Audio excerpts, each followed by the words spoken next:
স্ত্রী বসে বসে মোবাইলে গান দেখতেছে, স্বামী পিছন দিক দিয়ে এসে গলায় একটি গামছা পেঁচিয়ে দিল। স্ত্রী রেগে গিয়ে বলল, এ ধরনের মশকারি আমার ভালো লাগে না। স্বামী বলল, মৃত্যুকে ভয় পেয়ে লাভ কি, একদিন তো মরতেই হবে।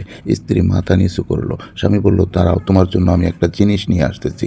এই বলে ঘর থেকে একটি ব্যাগ এনে দিল। স্ত্রী হাতে নিয়ে দেখে একটি সাদা কাপড়। স্ত্রী বলল, এটা তো একটি সাদা কাপড়।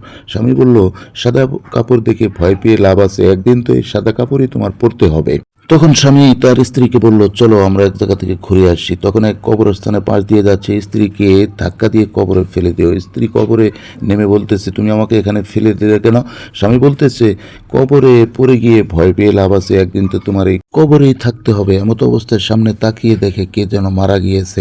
স্বামী তার স্ত্রীকে বলতেছে, চলো কে জানি মারা গিয়েছে দেখে আসি। স্ত্রী বলতেছে, না, মৃত মানুষ দেখলে আমার ভয় লাগে, আমি যাব না। স্বামী বলতেছে, কেন যাবে না, একদিন তো তোমারও মরতে হবে। স্ত্রী বলতেছে, তুমি এই সমস্ত কিছু দেখানোর উদ্দেশ্য কি? তার মানে কি, আমাকে একটু খুলে বলো। মানে কিছুই না, সকলেরই চলে যেতে হবে, দুনিয়ায় কেউ থাকবে না, নামাজ রোজা পড়ো।